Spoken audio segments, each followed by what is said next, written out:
Bismillahirrahmanirrahim. Assalamualaikum warahmatullahi wabarakatuh. Innal hamdalillah nahmaduhu wa nasta'inuhu wa nastaghfiruh wa na'udzu billahi min shururi anfusina wa min sayyiati a'malina.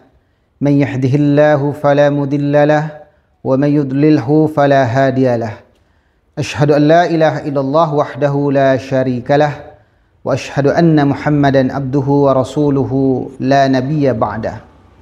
Allahumma salli wa sallim wa barik ala nabiyyina Muhammadin wa ala alihi wa ashabihi ajma'in, amma ba'd. Qala Allah ta'ala fi kitabihil karim, a'udzu billahi minasy syaithanir rajim, bismillahirrahmanirrahim. Ya ayyuhalladzina amanu taqullaha haqqa tuqatih wa la tamutunna illa wa antum muslimun.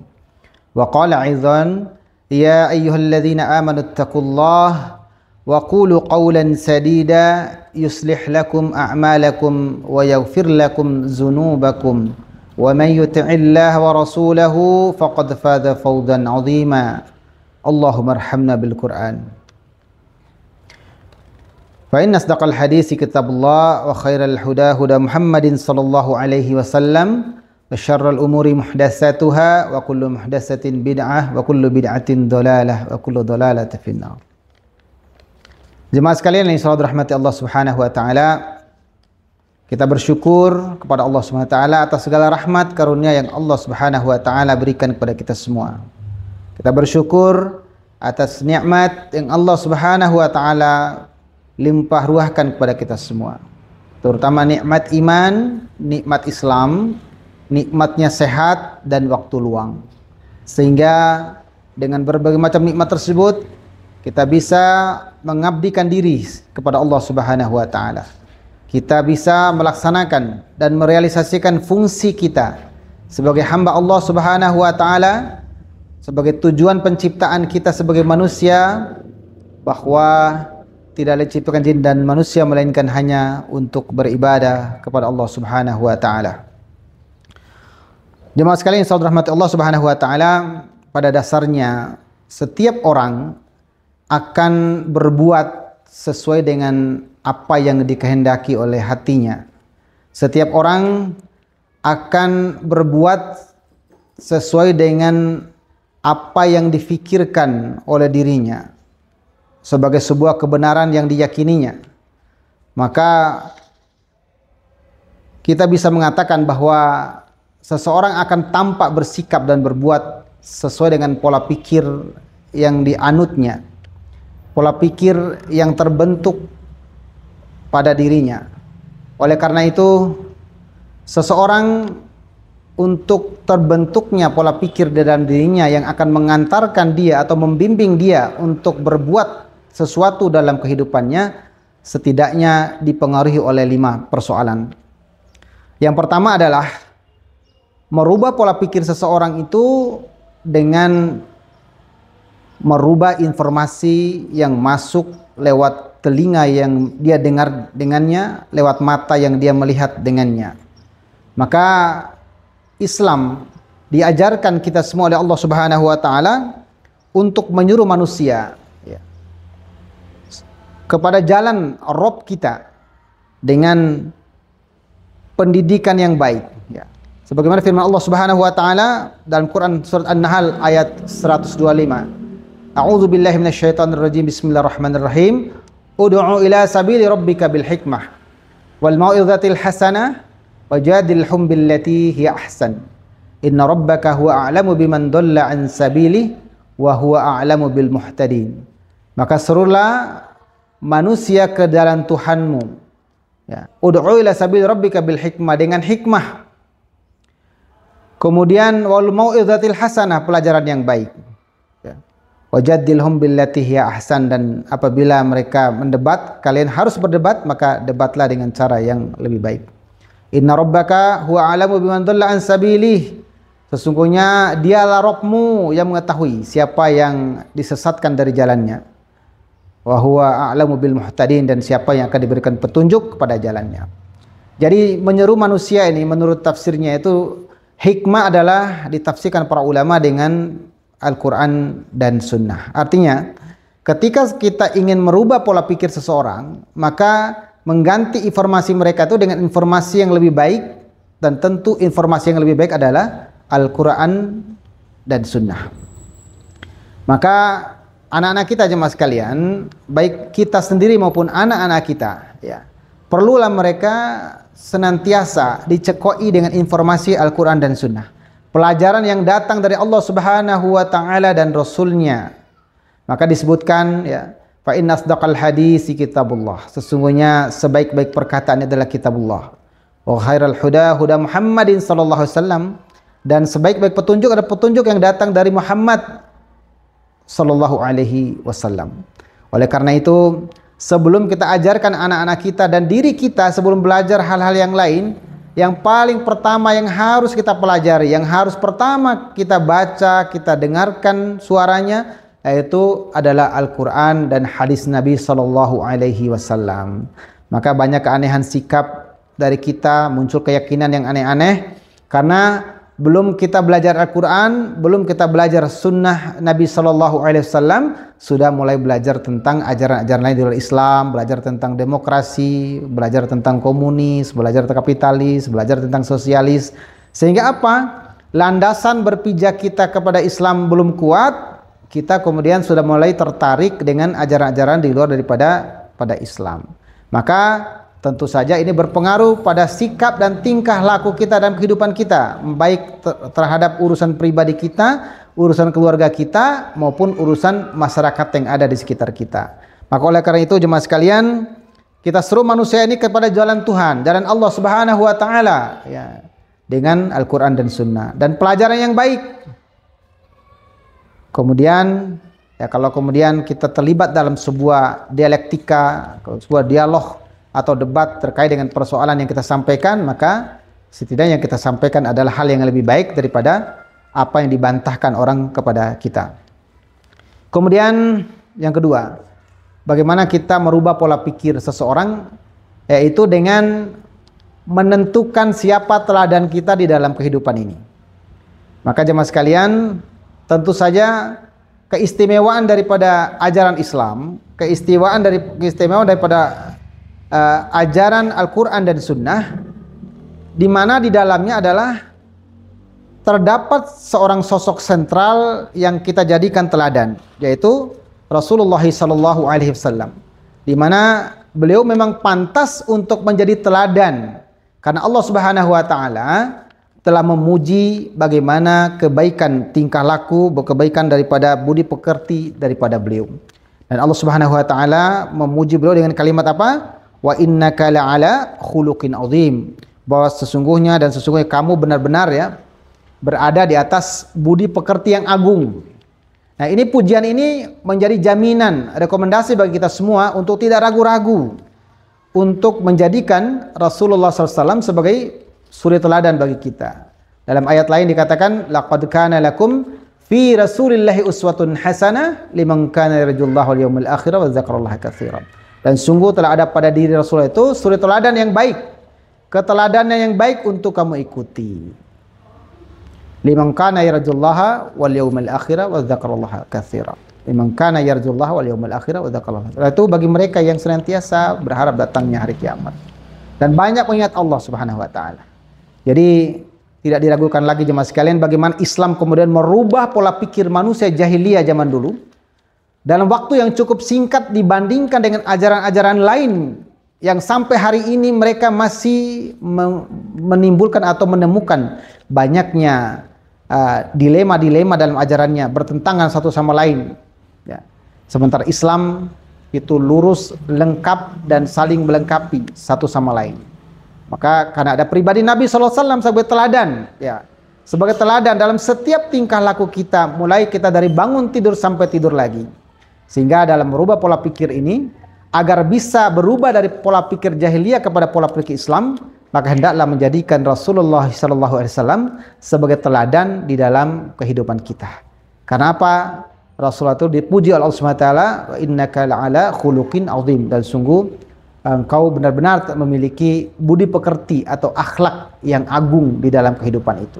Maka kalau kita berpedomankan pada Al-Quran, berpedomankan pada hadis, maka teladan kita untuk kita ikuti karena memang beliau adalah orang yang paling pertama dan utama dalam menjalankan Al-Quran adalah Rasulullah SAW. Dan tentunya logika yang bisa kita dapatkan dari bagaimana meneladani Rasulullah SAW adalah mengikuti sesuatu yang sudah ada, sudah baku, itu lebih mudah daripada kita membuat hal baru. Jadi tinggal tiru saja Rasulullah SAW bagaimana cara beliau makan, cara beliau tidur, selesai sudah. Daripada kita kemudian membuat cara, membuat bentuk-bentuk atau pola-pola baru dalam hal-hal yang seperti ini. Karena Rasulullah SAW sudah dijamin oleh Allah Subhanahu wa Ta'ala. Kemudian yang ketiga, jemaah sekalian, cara kita merubah pola pikir manusia agar berubah dari pola pikir jahiliyah kepada pola pikir Islam adalah dengan membentuk lingkungan. Karena lingkungan penting jemaah sekalian. Kalau sudah sampai kepada tahap pribadi kita, kemudian berhubungan dengan keluarga kita, maka yang lebih luas daripada itu adalah lingkungan. Maka jangan heran kemudian dalam sebuah hadis disebutkan oleh Rasulullah SAW, kullu mauludin yu'aladu alal fitrah fa'abawahu yuhawidani ayu nasirani ayu majisani. Jadi sungguh setiap Bani Adam itu lahir dalam keadaan fitrah. Setiap anak itu lahir dalam keadaan fitrah. Maka kedua orang tuanya menjadikan dia itu Yahudi, Nasrani atau Majusi. Jadi disinilah peran daripada lingkungan. Ya. Anak-anak ini telah dilahirkan dalam keadaan suci bersih, di mana fitrah itu menurut para ulama adalah kecenderungan yang melekat pada dirinya itu pada kebenaran, kecenderungan melekat pada dirinya itu untuk taat kepada Allah Subhanahu wa Ta'ala dan Rasulnya. Sampai kemudian dia mendapatkan ajaran atau pengaruh daripada lingkungan yang membesarkan dia. Mulai daripada kedua orang tua yang melahirkannya, lingkungan yang ada di sekitarnya, sampai lingkungan pendidikannya. Maka tidak akan pernah mampu kita rubah anak-anak ini, walaupun telah berhasil kita rubah pada tataran pribadinya, pada rumah tangganya, tapi kalau lingkungan sekitar kita ternyata lingkungan yang tidak baik, yang tidak kondusif bagi perubahan pola pikirnya, maka tentu saja pengaruh lingkungan akan jauh lebih hebat daripada pengaruh-pengaruh yang lain yang sudah ditanamkan sebelumnya. Maka itulah jemaah sekalian yang insya Allah dirahmati Allah Subhanahu wa Ta'ala. Setiap anak itu sekali lagi dilahirkan dalam keadaan fitrah, maka kedua orang tuanya lah menjadikan dia itu Yahudi, Nasrani ataupun Majusi atau Islam, menjadikan dia itu seorang Muslim adalah pengaruh daripada lingkungan kedua orang tuanya dan lingkungan-lingkungan lain yang ada yang berperan serta di dalam membentuk kepribadian dia. Kemudian selanjutnya adalah repetisi. Ini hal-hal yang tidak kalah pentingnya, ada pengulangan-pengulangan tentang hal-hal yang baik, pengulangan pesan yang baik dari Quran dan hadis, pengulangan daripada pelajaran-pelajaran yang baik, pengulangan daripada contoh teladan, ya, pengulangan hal-hal yang baik yang ada disaksikan dalam lingkungan sekitar kita. Maka Al-Quran juga merupakan hal-hal yang diulang-ulang oleh Allah SWT. Ayat fabi ayyi ala'i rabbikum tukazziban itu, ya, itu diulang sampai 31 kali. Apa maksudnya? Karena pengulangan itu memberi efek yang baik bagi perubahan pola pikir seseorang. Kemudian selain itu Al-Fatihah disebut dengan Sab'ul Mathani. Ada 7 yang diulang-ulang. Nah, setidaknya diulang dalam 17 kali sehari semalam. Dalam waktu sholat kita merupakan rukun daripada sholat. Maka kalau tidak membaca Al-Fatihah, maka sholat kita tidak sah. 17 kali diulang, selain apalagi kemudian ditambah dengan sholat-sholat rawatib kita, sholat sunnah rawatib kita, sholat malam kita. Nah, kenapa kok ada pengulangan? Dalam pelajaran hidup kita, senakal apapun seseorang, ya, kemudian karena pengaruh lingkungan, kadang-kadang ketika dia kemudian berubah menjadi baik, apa yang mempengaruhi dia? Dia ingat bagaimana orang tuanya dulu menasihati dia dengan cerewet, diulang-ulang hal yang sama. Bagaimana kemudian kita ingat bagaimana ibu kita mendidik kita, mengajarkan kita tentang makan dengan tangan kanan secara berulang-ulang sampai kita bosan. Dan banyak hal lain pelajaran-pelajaran yang diulang-ulang sampai membuat kita bosan. Namun persoalannya selain bosan, adakah perubahan daripada pengulangan itu yang penting bagi setiap kita. Maka jemaah sekalian, repetisi dalam perubahan pola pikir manusia sangat penting. Karena pengulangan itu ya cukup mempengaruhi, cukup banyak mempengaruhi, ya. Seseorang yang apabila dia soleh misalnya ini, dia tidak suka musik, tidak suka hal-hal yang melalaikan dia, Tapi kalau dia berinteraksi dengan lingkungan yang secara berulang-ulang menyajikan hal yang dia tidak suka, ada musik, bisa dia berjualan bersebelahan dengan toko kaset, dan setiap hari dia memutar lagu dan sebagainya. Awalnya mungkin dia tidak suka, tapi setiap saat diulang-ulang hal yang sama, lama-kelamaan kemudian ya minimal dia mentolerir telinganya, mentolerir hatinya untuk menerima kebiasaan-kebiasaan baru ini.